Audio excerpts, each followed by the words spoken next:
You're just going, well, you were just on a team. You see this as a team game, right? And you want to present your team in the correct light. Oh, the new post. A post regarding 2 individuals arrested for throwing handmade bombs outside of New York City Mayor Zohan Mamdani's home failed to reflect the gravity of the incident, thereby breaching the editorial standards we require for all our reporting. It has therefore been deleted. But see how skillful this is, Joe? This is gaslighting again. They're saying their mistake was to what? Look at the first. Look at this guy, donut operator. Nah, you retards got called out for trying to downplay actual terrorism, and now you're backpedaling. Yep. Who's that second guy? He's really smart. Didn't fail to reflect the gravity of the situation. This guy named Constantine, I think he's on that trigonometry show. Reflect the gravity of the situation. It failed to accurately communicate who was responsible, who the intended victims were, and where the blame for the attempted terrorist attack lay. In other words, you didn't accidentally downplay the seriousness of it. You deliberately misrepresented what happened to conceal the truth from the public. Well, that's how AI would say it. I still write my own shit, Joe. I know you do, but I like the donut operator guy. Yeah, I know.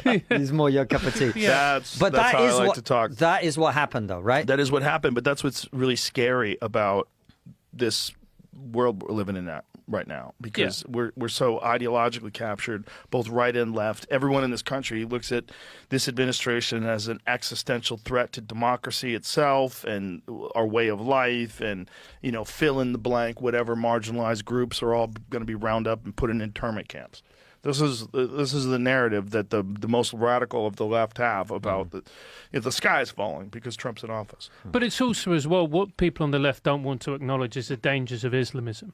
Right. When they see people do these kind of horrific terror attacks, when they see, for instance, what happened in the London Bridge terror attacks in 2019, or what happened in Manchester in the Ariana Grande concert, where Islamic terrorists bombed a Ariana Grande concert, and the majority of the audience were little girls, were young girls.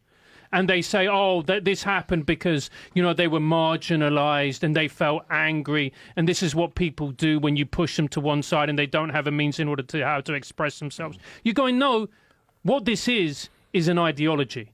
It's an ideology which believes that our civilization, our way of life, is evil, but also they want to establish their form of radical Islam across the globe. They want to create a global Islamic caliphate, and they will do whatever it takes in order to achieve that goal. But people in the West, they can't understand that because it's so alien for how we see things. We believe human life is precious. We believe the most important thing is human life. They don't. They believe the cause is more important than your life. And we can't understand that because we're raised in a world that is fundamentally Christian, even though we might not be. We still have Christian values. We had a guest on the show, a wonderful historian called Tom Holland, and he explained this to us, that even if you're not Christian, even if you think you were raised by atheist parents, you were still raised with Christian values. That's the soup in which we live. That's what the water in which we swim.